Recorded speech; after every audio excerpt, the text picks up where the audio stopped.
여러분, 지금 이 순간에도 전 세계 어디선가 한국 라면이 초당 53개씩 팔리고 있다는 사실 믿으시겠어요? 네, 맞습니다. 바로 지금 이 순간에도 미국 시카고의 한 대학생은 기숙사에서 불닭볶음면을 먹으며 눈물을 흘리고 있을 거고, 런던의 한 직장인은 퇴근길에 신라면을 사들고 집으로 향하고 있을 거예요. 그런데 여기서 더 놀라운 건 이 모든 게 불과 5년 전만 해도 상상도 못했던 일이라는 거예요. 2020년만 해도 한국 라면은 그냥 우리나라 사람들이 밤늦게 출출할 때 먹는 간단한 음식이었어요. 그런데 지금은 어떻게 됐을까요? 전 세계 112개국에서 한국 라면을 찾고 있고 올해 수출액만 해도 1조 원을 넘어설 것 같다는 전망이 나오고 있거든요. 일부 숫자로 보는 K라면의 진짜 위력. 자, 먼저 숫자로 한번 봅시다. 여러분이 얼마나 놀랄지 정말 궁금해요. 2025년 상반기 한국 라면 수출액이 7억 3,170만 달러를 기록했어요. 한국 돈으로 치면 약 9,953억 원이에요. 이게 어느 정도냐면 작년 같은 시기보다 24%나 증가한 수치거든요. 24%요. 이 정도 성장률이면 웬만한 IT 기업도 부러워할 만한 수준이에요. 그런데 더 놀라운 건 이 성장세가 계속 이어지고 있다는 거예요.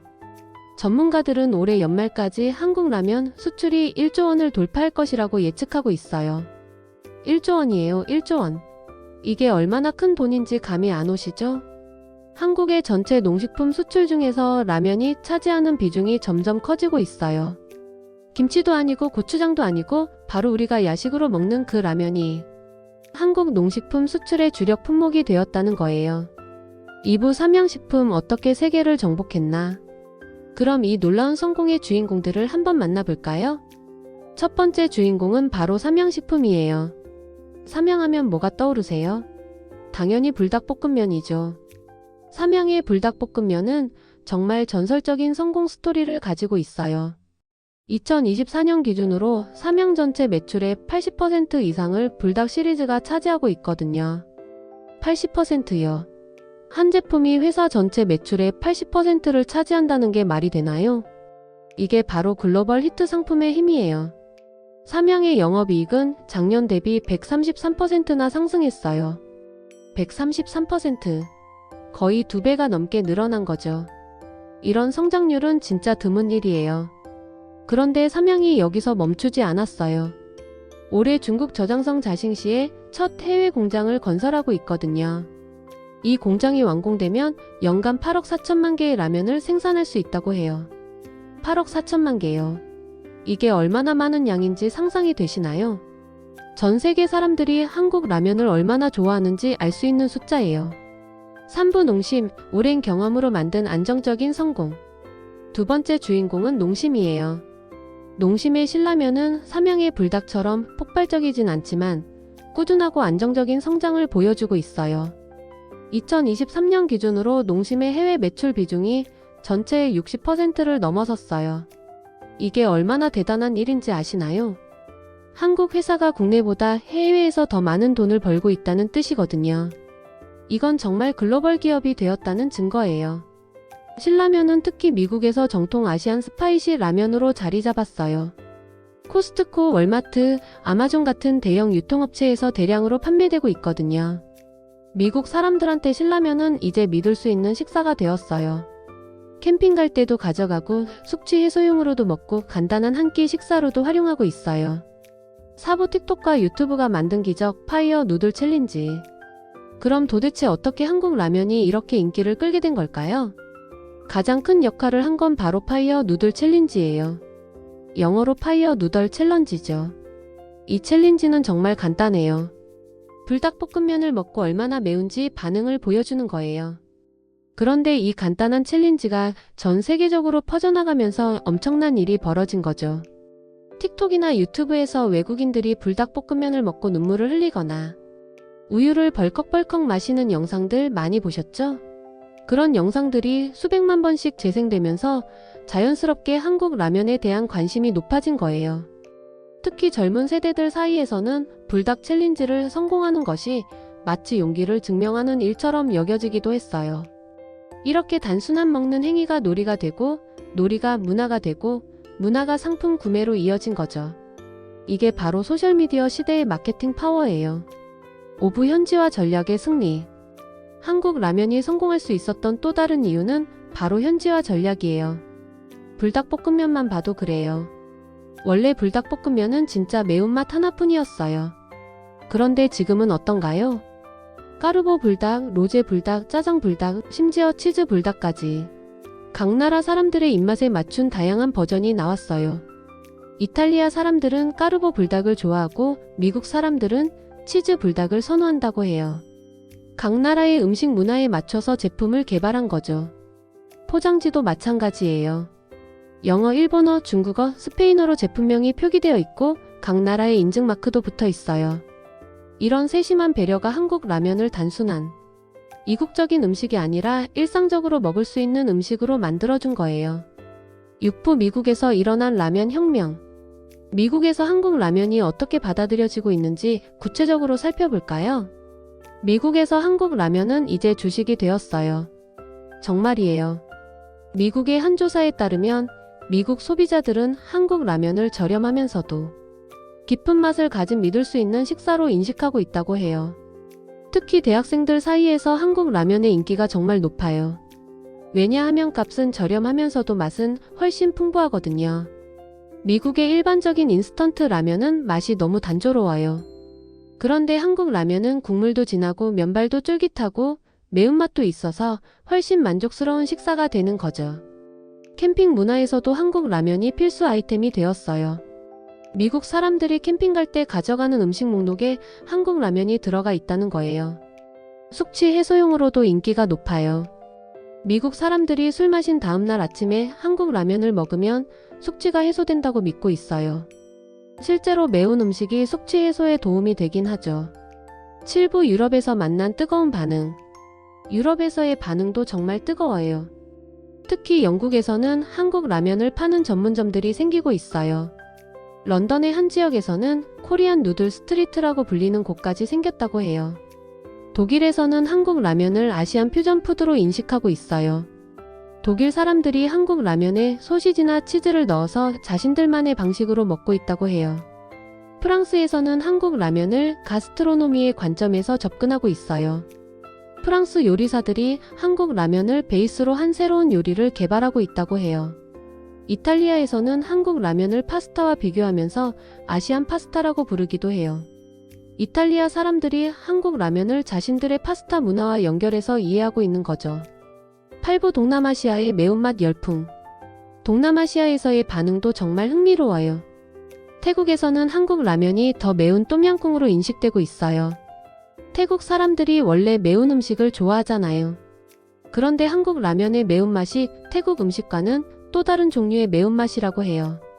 베트남에서는 한국 라면을 쌀국수와 비교하면서 즐기고 있어요. 베트남 사람들이 한국 라면을 먹을 때 숙주나 고수를 넣어서 자신들만의 방식으로 요리하고 있다고 해요. 인도네시아에서는 한국 라면이 인도미보다 더 인기가 높아지고 있어요. 인도네시아의 대표적인 인스턴트 라면인 인도미를 제치고 한국 라면이 1위를 차지하고 있다는 조사 결과도 있어요. 필리핀에서는 한국 라면을 밥과 함께 먹는 음식으로 인식하고 있어요. 필리핀 사람들이 한국 라면을 국물 요리로 생각해서 밥과 함께 먹고 있다고 해요. 9부 인도에서 일어난 놀라운 변화. 인도에서의 반응은 정말 놀라워요. 인도에서 한국 라면 수입이 2021년에는 2크로어 루피였는데 2023년에는 65크로어 루피로 늘어났어요. 30배 가까운 성장이에요. 30배요. 이게 얼마나 대단한 성장인지 상상이 되시나요? 인도 사람들이 한국 라면을 좋아하는 이유는 간단해요. 인도 사람들도 매운 음식을 좋아하거든요. 그런데 한국 라면의 매운맛이 인도 향신료의 매운맛과는 또 다른 종류의 매운맛이라고 해요. 인도의 젊은 세대들 사이에서는 한국 라면을 먹는 것이 트렌디한 일로 여겨지고 있어요. 한국 드라마나 케이팝을 좋아하는 인도 젊은이들이 자연스럽게 한국 라면까지 찾게 된 거죠. 인도의 한 대학생은 자신의 브이로그에서 이렇게 말했어요. 한국 라면은 단순한 음식이 아니라 한국 문화를 체험하는 방법이에요. 드라마에서 본 그 맛을 직접 느낄 수 있거든요. 10부 중동과 아프리카까지 퍼진 한류. 정말 놀라운 건 중동과 아프리카에서도 한국 라면이 인기를 끌고 있다는 거예요. 사우디아라비아에서는 한국 라면을 할랄 인증을 받아서 판매하고 있어요. 무슬림들이 안심하고 먹을 수 있도록 할랄 인증을 받은 한국 라면이 출시된 거죠. UAE에서는 한국 라면을 파는 전문 매장들이 생기고 있어요. 두바이의 한 쇼핑몰에서는 코리안 푸드 코너가 생겼는데 그 중심에 한국 라면이 있다고 해요.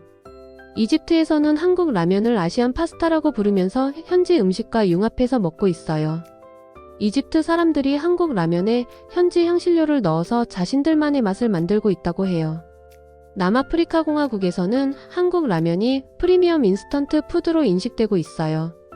일반적인 인스턴트 라면보다 비싸지만 그만큼 품질이 좋다고 여겨지고 있는 거죠.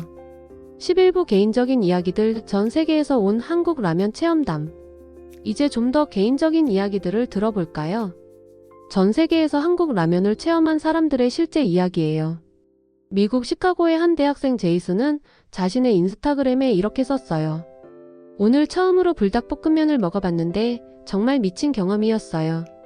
매워서 눈물이 났지만 왜 이렇게 중독적인지 알겠어요. 내일도 또 먹을 거예요. 런던의 한 직장인 엠마는 자신의 브이로그에서 이렇게 말했어요. 한국 라면을 먹기 시작한 지 6개월이 되었는데 이제 일주일에 3번은 꼭 먹어요. 특히 비 오는 날에는 한국 라면만한 위로가 없어요. 파리의 한 요리사 피에르는 자신의 요리 블로그에 이렇게 썼어요. 한국 라면은 단순한 인스턴트 푸드가 아니라 하나의 완성된 요리예요. 깊은 맛과 복잡한 향신료의 조화가 정말 놀랍습니다. 도쿄의 한 주부 유키는 자신의 일기에 이렇게 적었어요. 한국 라면을 먹으면서 한국 드라마를 보는 게 요즘 제 일상의 가장 큰 즐거움이에요. 마치 한국에 여행 온 것 같은 기분이 들어요. 12부 소셜미디어가 만든 기적. 소셜미디어의 역할도 정말 중요해요. 틱톡에서는 해시태그 코리안라면 해시태그가 100억 뷰를 넘어섰어요. 100억 뷰요. 이게 얼마나 대단한 숫자인지 상상이 되시나요? 유튜브에서는 코리안 라면 리뷰라는 키워드로 검색하면 수만 개의 영상이 나와요. 전 세계 사람들이 한국 라면을 먹고 리뷰하는 영상들이죠. 인스타그램에서는 한국 라면 사진이 하나의 트렌드가 되었어요. 예쁘게 꾸민 한국 라면 사진을 올리는 게 젊은 세대들 사이에서 인기예요. 페이스북에서는 코리안 라면 러벌라는 그룹이 생겼는데 멤버가 50만 명이 넘어요. 전 세계 한국 라면 팬들이 모여서 정보를 공유하고 있는 거죠. 13부 한국 라면이 바꾼 글로벌 식품 시장. 한국 라면의 성공은 글로벌 식품 시장 전체의 변화를 가져왔어요. 다른 나라 라면 회사들이 한국 라면을 벤치마킹하기 시작했어요. 일본의 니신, 중국의 캉스푸 같은 회사들이 한국 라면의 성공 비결을 분석하고 있다고 해요. 매운맛 라면 시장이 전 세계적으로 커지고 있어요. 한국 라면의 성공을 보고 다른 회사들도 매운맛 라면을 출시하기 시작한 거죠. 프리미엄 인스턴트 라면 시장도 성장하고 있어요. 한국 라면이 보여준 것처럼 조금 비싸더라도 맛과 품질이 좋으면 소비자들이 선택한다는 걸 다른 회사들도 알게 된 거죠. 아시안 푸드 전체의 인기도 높아졌어요. 한국 라면을 통해 아시안 음식에 관심을 갖게 된 사람들이 다른 아시안 음식도 찾기 시작한 거예요. 14부 미래의 라면 시장 어디로 갈까? 그럼 앞으로 한국 라면 시장은 어떻게 될까요? 전문가들은 한국 라면의 성장이 계속될 것이라고 예측하고 있어요. 특히 아직 한국 라면이 본격적으로 진출하지 않은 남미나 아프리카 시장에서 큰 성장이 기대된다고 해요. 기술적인 발전도 기대되고 있어요.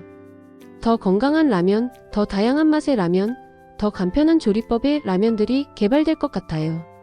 환경을 생각한 라면도 나올 것 같아요. 친환경 포장재를 사용하거나 지속 가능한 재료로 만든 라면들이 인기를 끌 것 같아요. 개인화된 라면도 가능할 것 같아요. 각 사람의 취향에 맞춘 맞춤형 라면을 만들어주는 서비스들이 나올 수도 있을 거예요. 15부 라면을 넘어선 K푸드의 미래. 한국 라면의 성공은 K푸드 전체에 좋은 영향을 미치고 있어요.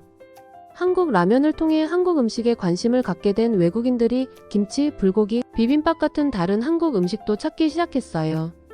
K푸드 레스토랑들이 전 세계적으로 늘어나고 있어요. 한국 라면의 인기를 바탕으로 한국 음식 전체의 인지도가 높아진 거죠.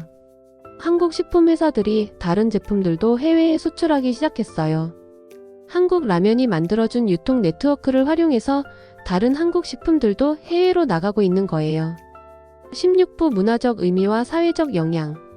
한국 라면의 성공은 단순히 경제적인 의미만 있는 게 아니에요. 한국 라면은 한국 문화의 상징이 되었어요. 외국인들이 한국 라면을 먹으면서 한국 문화를 체험하고 이해하게 되는 거죠. 한류의 새로운 형태가 되었어요.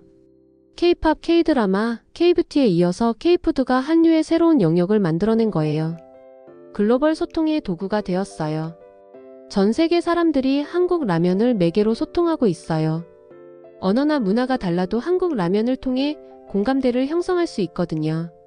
한국에 대한 긍정적인 이미지를 만들어내고 있어요. 한국 라면의 맛있는 경험을 통해 한국 자체에 대한 호감도가 높아지고 있는 거죠. 17부 개인적인 에피소드들. 제가 직접 들은 재미있는 에피소드들을 몇 개 소개해 드릴게요. 미국에서 공부하고 있는 한국 유학생 친구가 들려준 이야기예요. 기숙사에서 불닭볶음면을 끓여 먹고 있는데 룸메이트인 미국인 친구가 냄새를 맡고 와서 이게 뭐야? 라고 물어봤대요. 그래서 나눠 먹였는데 그 친구가 너무 맛있어 해서 다음날 바로 마트에 가서 열개들이 박스로 사왔다고 해요. 그런데 그 친구가 혼자 다 먹으려고 하니까 너무 매워서 매번 우유를 옆에 두고 먹는다고 하더라고요.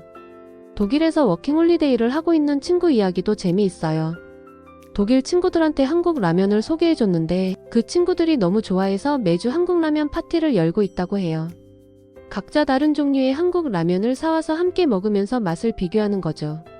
처음에는 순한 맛부터 시작해서 점점 매운맛으로 올라가는 코스 요리처럼 먹는다고 해요. 일본에서 일하고 있는 친구 이야기도 있어요. 일본 회사 동료들이 한국 라면의 매운맛에 도전하는 게 유행이 되었다고 해요.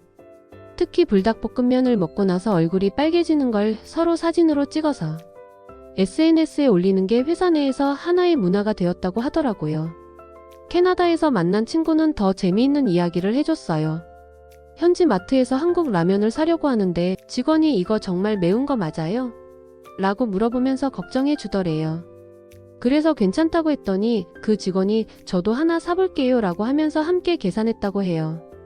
호주에서 일하고 있는 친구는 한국 라면으로 현지 동료들과 친해졌다고 해요. 점심시간에 한국 라면을 끓여 먹는데 향이 너무 좋아서 사무실 전체에 퍼지면 다들 뭐 먹는 거야? 라고 와서 구경한다고 해요. 그래서 이제는 아예 여러 개를 끓여서 나눠 먹는다고 하더라고요. 한국 라면이 전 세계로 퍼져나가면서 단순한 식품을 넘어서 하나의 문화 현상이 되었습니다. 매운맛에 도전하는 재미, 함께 나눠 먹는 즐거움, 그리고 새로운 맛을 발견하는 경험까지. 한국 라면은 전 세계 사람들에게 새로운 미식의 세계를 열어주고 있어요. 앞으로도 한국 라면의 인기는 계속될 것 같습니다. 더 다양한 맛과 제품들이 개발되고 더 많은 나라에서 사랑받게 될 테니까요. 한국 라면이 세계인들의 식탁에서 특별한 자리를 차지하게 된 것을 보면 정말 자랑스럽고 뿌듯한 마음이 드네요. 여러분도 외국에서 한국 라면과 관련된 재미있는 경험이 있으시다면 언제든지 공유해주세요. 작은 라면 한 그릇이 만들어내는 이런 따뜻한 이야기들이 계속 이어졌으면 좋겠습니다.